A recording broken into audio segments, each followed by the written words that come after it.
नमस्कार दोस्तों, inspired shadow channel में आपका दिल से स्वागत है। दोस्तों, बहुत समय पहले की बात है। किसी नगरी में एक युवक रहा करता था। वह युवक बहुत ही शर्मीला था।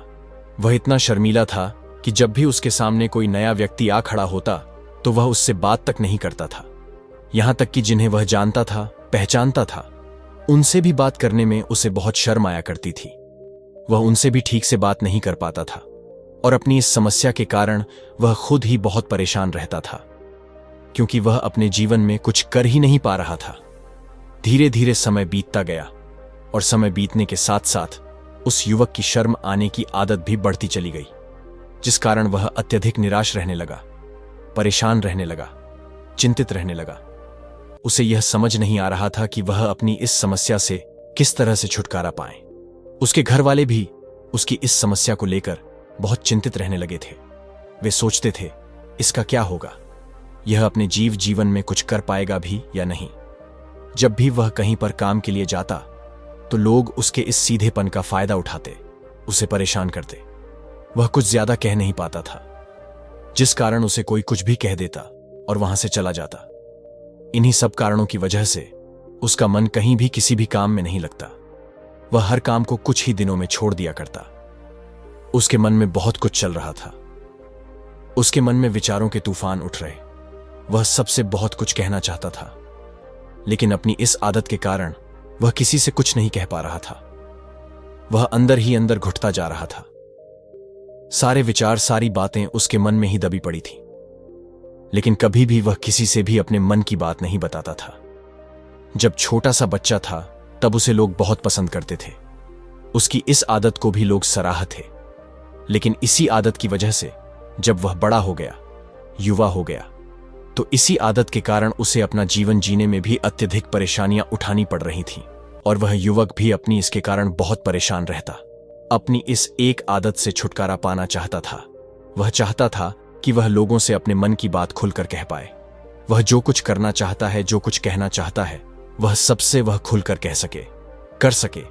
लेकिन जब भी कोई दूसरा उसके सामने आता तो उसकी जुबान मानो खुलती ही नहीं। यहां तक कि वह अपने माता पिता के सामने भी ठीक से बात नहीं कर पाता था। केवल उसके कुछ मित्र थे जिनसे वह अपने मन की बात कर पाता था। जब भी वह किसी बात का जवाब देता तो लोग उसकी हंसी उड़ाते, उसका मजाक बनाते। लोग कहते कि आज तो तेरे मुंह में भी जबान आ गई है। यह समस्या दिन ब दिन बढ़ती चली जा रही थी और इस समस्या के कारण अब उसके पिता भी अत्यधिक चिंतित रहने लगे थे। वह चाहते थे कि उनका बेटा भी दूसरों के सामने अपने मन की बात रख सके।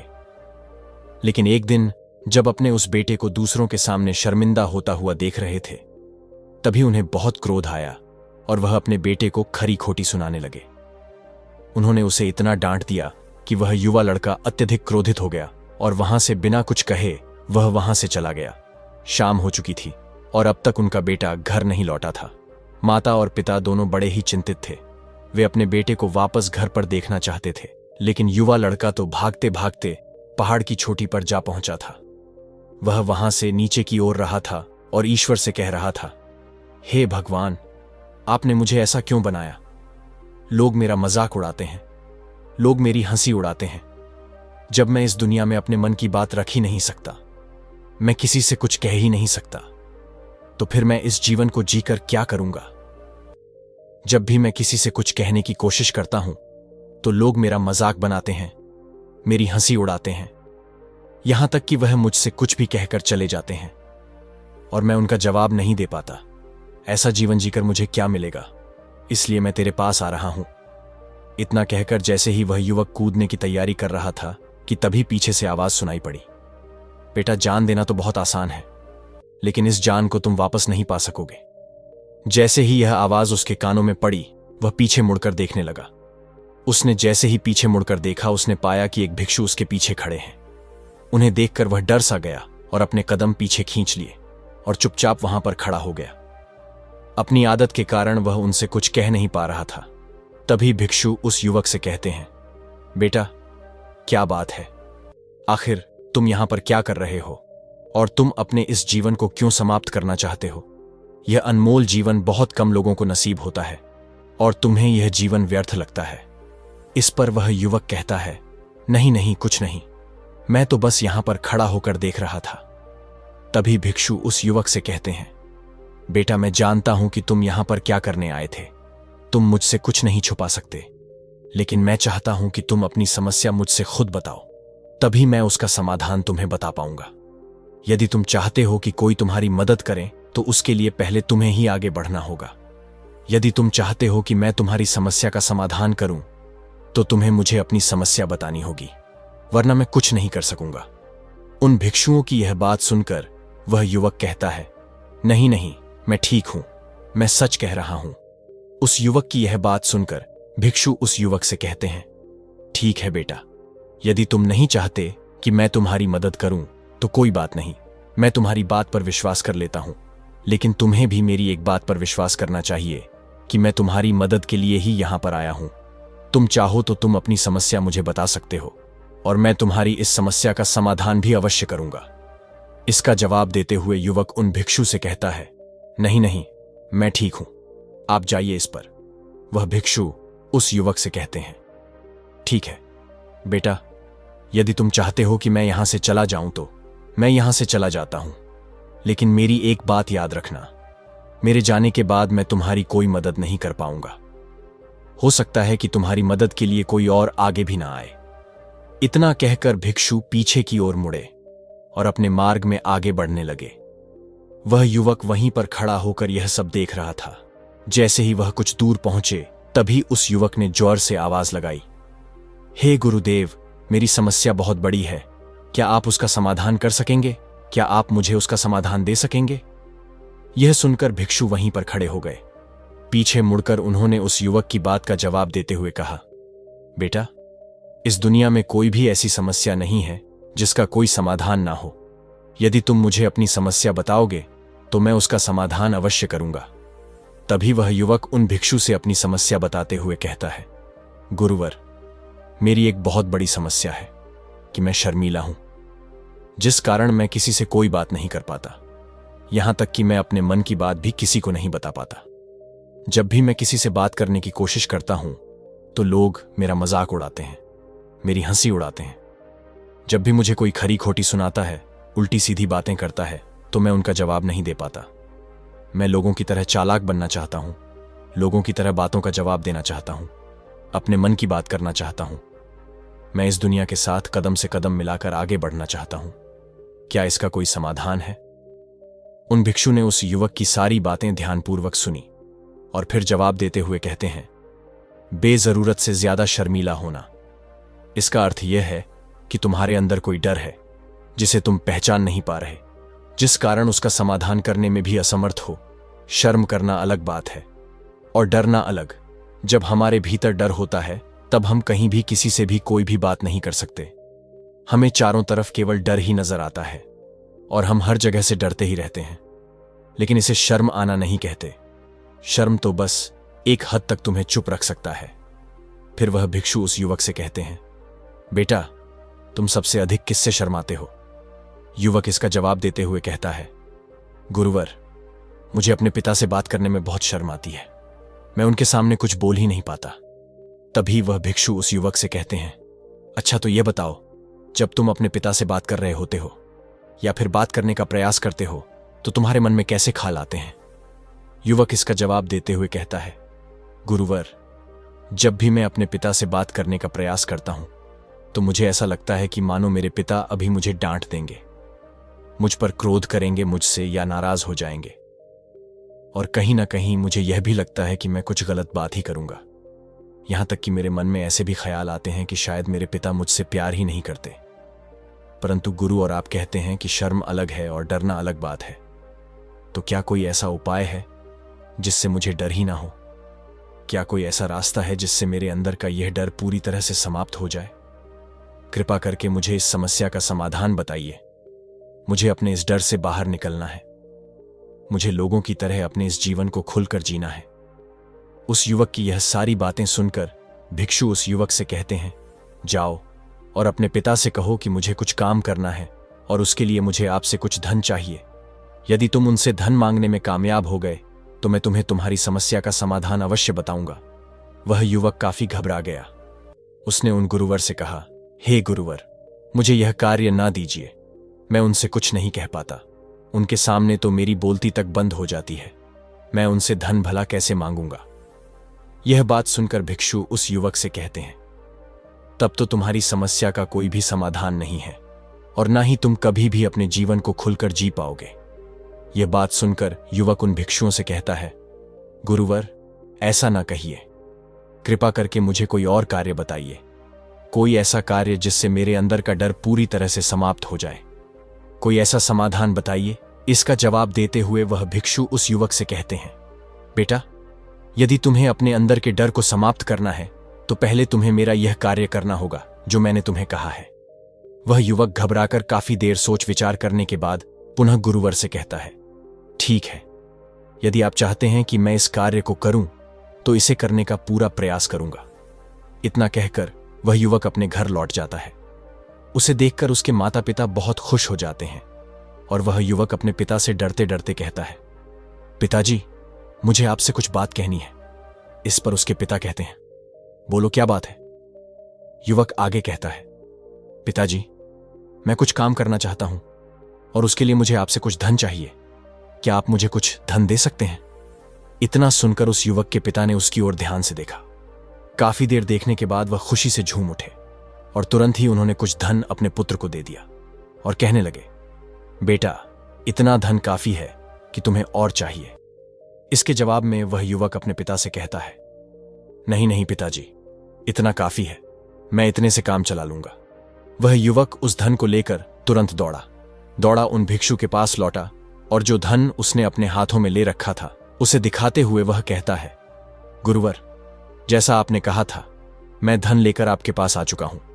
मैंने अपने पिता से धन मांग लिया है। अब मुझे आप मेरी समस्या का समाधान बताओ। तभी भिक्षु उस युवक से कहते हैं, अरे, इतनी जल्दी क्या है, अभी तो तुम्हें मेरे लिए एक और काम करना है, तभी मैं तुम्हें तुम्हारी समस्या का समाधान अवश्य बताऊंगा। और यदि तू मेरे लिए इस कार्य को नहीं पूरा कर सके तो मैं तुम्हें कभी भी तुम्हारी समस्या का समाधान नहीं बताने वाला। तभी वह युवक उन भिक्षुओं से कहता है, हे गुरुवर, अभी तो मैंने आपके लिए एक काम किया है, अभी आप मुझे एक और काम करने के लिए कह रहे हैं। तभी भिक्षु उस युवक से कहते हैं, हाँ, तुम्हें मेरे लिए एक और काम करना ही होगा। वह युवक एक बार फिर से काफी देर सोच विचार कर उन भिक्षु से कहता है, अच्छा, ठीक है, बताइए अब मुझे क्या करना है। इसके जवाब में भिक्षु उस युवक से कहते हैं, जाओ और यह धन जो तुमने अपने पिता से मांग कर लाए हो, इस धन को वापस अपने पिता को लौटा दो और साथ साथ यह भी कहना कि पिताजी, मैं अभी काम नहीं करना चाहता, लेकिन जब समय आएगा तो मैं आपसे यह धन वापस ले लूंगा और उससे अपना काम पूरा करूंगा। यह बात सुनकर युवक एक बार फिर से ऊपर से नीचे तक पूरी तरह से कांप गया और कहने लगा, गुरुवर, आप मुझे कोई और काम सौंप दीजिए, मैं उसे जरूर करूंगा। लेकिन अब यदि मैं धन लेकर उनके पास वापस गया तो वह क्या सोचेंगे, मेरे बारे में तो शर्मिंदा हो जाऊंगा उनके सामने। इसीलिए गुरुवर, कृपया करके मुझे कोई और काम दे दे। तभी भिक्षु उस युवक से कहते हैं, बेटा, जो काम मैंने तुम्हें सौंपा है तुम्हें उसी कार्य को पूरा करना होगा, अन्यथा तुम्हारी समस्या का समाधान मैं तुम्हें नहीं बताने वाला। काफी देर सोच विचार करने के बाद वह उन भिक्षु से कहता है, ठीक है गुरुवर, मैं वापस जाता हूं और यह धन लौटा कर मैं अभी आता हूं। वह तुरंत दौड़ा अपने पिता के पास वापस लौटा। उसने अपने पिता से कहा, पिताजी, मैं यह धन अभी नहीं लेना चाहता, अभी यह धन आप मुझसे वापस ले लीजिए। जब मुझे कोई काम पड़ेगा तो मैं आपसे यह धन वापस ले लूंगा। उसके पिता ने उस युवक की तरफ घूर घूर कर काफी देर तक देखा और फिर मुस्कुराते हुए कहने लगे, बेटा, मैं समझता हूं कि किसी भी काम को शुरू करने से पहले हमें उसके बारे में जानकारी इकट्ठा करनी चाहिए। उसके बारे में समझना जरूरी है, कब, क्या, कैसे और कब तक करना है, इसके बारे में भी हमें जानकारी लेनी जरूरी है। कोई भी काम ऐसे ही नहीं शुरू किया जा सकता, उसमें हम सफल होंगे या फिर नहीं, इसका भी अनुमान हमें लगाना पड़ता है। और जब हम इन सभी के बारे में सही जानकारी प्राप्त कर लेते हैं तभी हमें धन लगाना चाहिए। मुझे बहुत खुशी है कि तुमने यह सही निर्णय लिया है। जब तुम्हें यह समझ में आ जाए कि जो कार्य तुम करने जा रहे हो वह तुम्हारे लिए उचित है, तब तुम चाहो तो मैं तुम्हें यह धन वापस लौटा दूंगा। युवक अपने पिता से यह सारी बातें सुनकर मन ही मन बहुत प्रसन्न था। उसने यह तो उम्मीद तक नहीं की थी कि उसके पिता हंसकर उसे इस तरह से सारी बातें समझाएंगे। वह मन ही मन यह सोच ही रहा था कि तभी उसके पिताजी उसके और करीब आए और अपनी उस युवा बेटे को गले से लगा लिया। जैसे ही उसके पिता ने उस युवक को गले से लगाया, उसको बहुत अच्छा महसूस हुआ। उसका आत्मविश्वास, उसका हौसला और बढ़ता गया। उसके बाद युवक वापस पुनः गुरुवर के पास लौटा और कहने लगा, गुरुवर, जैसा आपने कहा था मैंने बिल्कुल वैसा ही किया है।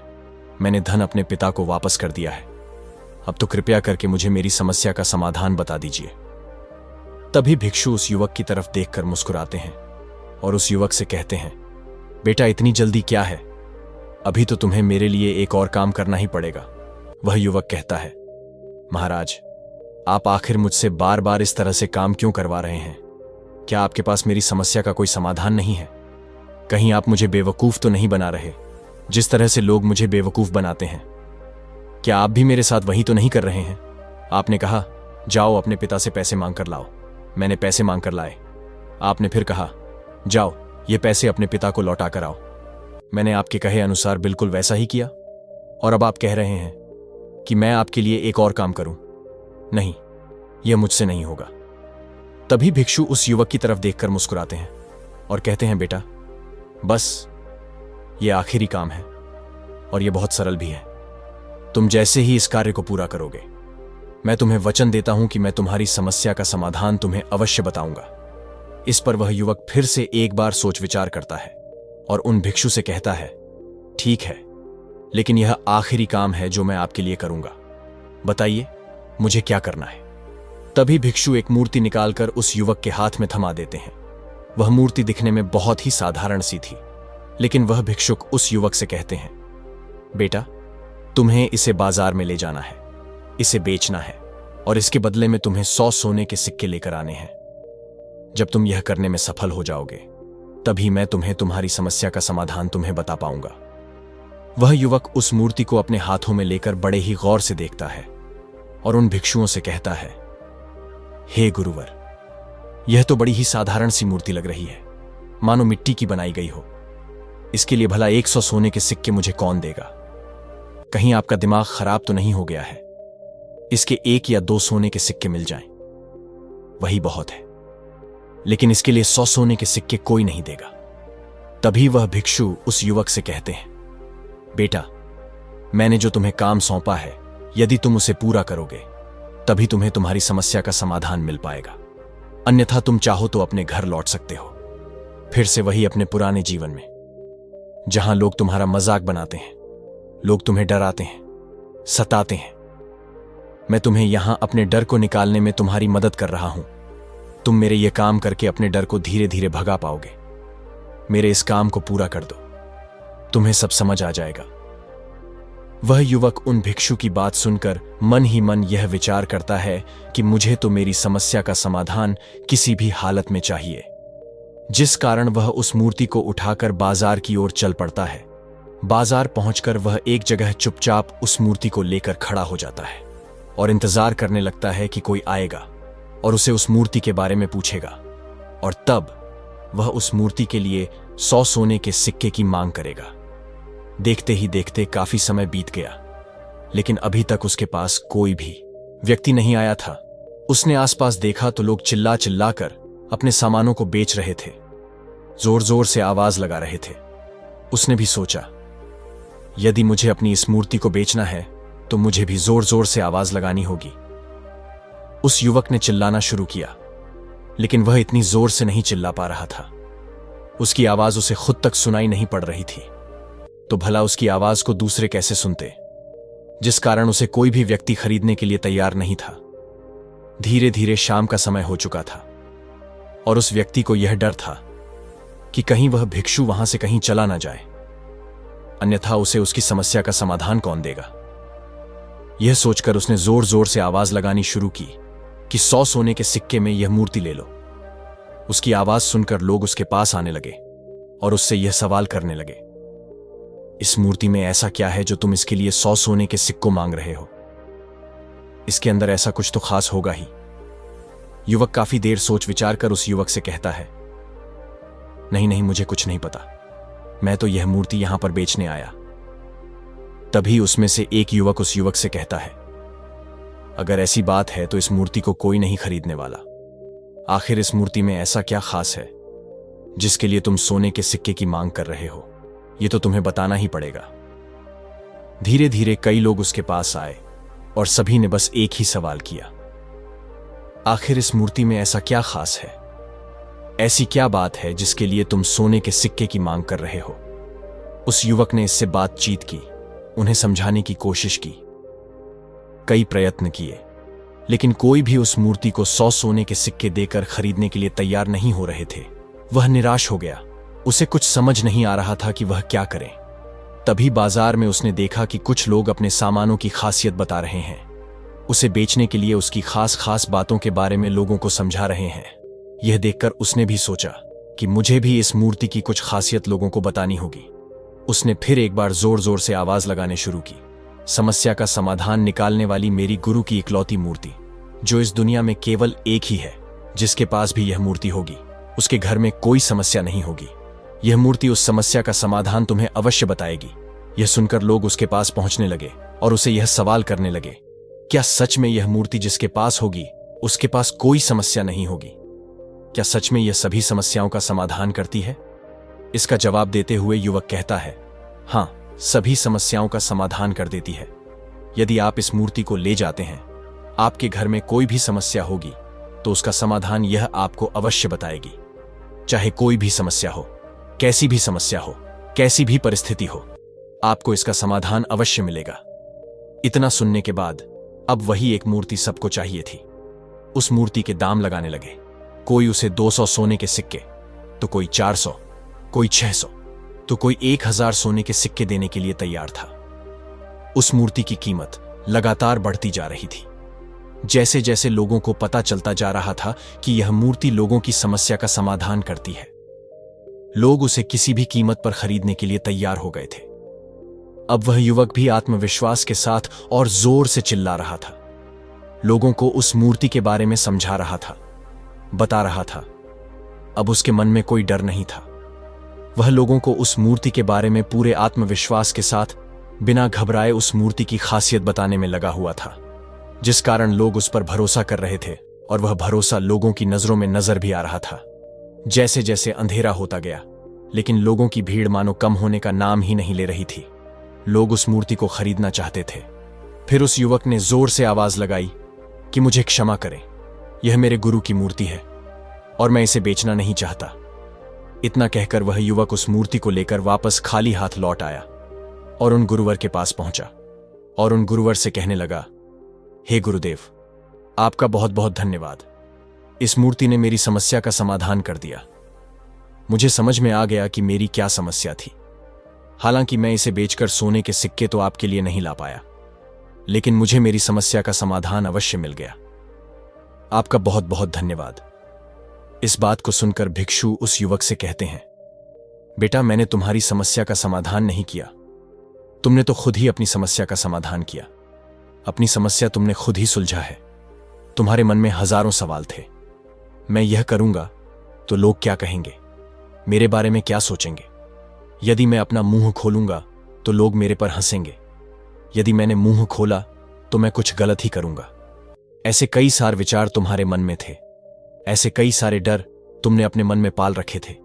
लेकिन जब इस मूर्ति के बेचने के दौरान तुमने उन हजारों लोगों का सामना किया, उनके सामने खुलकर अपनी बात रखी, उनके सामने खुलकर वह कहा जो तुम्हें कहना था, तो तुम्हारे मन का डर खुद खुद समाप्त हो गया। जिसे तुम शर्माना कहते थे, वह अपने आप ही तुम्हारे भीतर कहीं गायब हो गया। युवक अपने गुरु की यह बात सुनकर अपने गुरुवर से कहता है, गुरुवर, आप सही कहते। आपने आज मेरे मन में वह विश्वास जगा दिया है जिसे मैं अब अपने जीवन में कुछ भी हासिल कर सकता हूं। आपका बहुत बहुत धन्यवाद। डर को धीरे धीरे खत्म करने से ना ही आपको शर्म आएगी और ना ही डर लगेगा। और जब आपके भीतर का डर हमेशा के लिए समाप्त हो जाएगा, तो आप अपने जीवन में जो भी कुछ करना चाहते हैं, जो भी कुछ पाना चाहते हैं, उसका रास्ता आपके लिए पूरी तरह से साफ हो जाएगा और आप अपने मार्ग पर तेजी से आ की ओर बढ़ने में सक्षम भी हो जाएंगे। इसलिए लोग क्या कहते हैं, क्या कहेंगे, यह सब छोड़ दीजिए और खुद पर विश्वास कीजिए, क्योंकि आप ही हैं जो अपने इस डर का सामना कर सकते हैं। तो दोस्तों, उम्मीद है कि वीडियो पसंद आई होगी। अगर अच्छी लगी हो तो वीडियो को एक लाइक और इंस्पायर्ड शैडो चैनल को सब्सक्राइब भी कर लीजिए। मिलते हैं अगले वीडियो में, तब तक के लिए आपका बहुत बहुत धन्यवाद।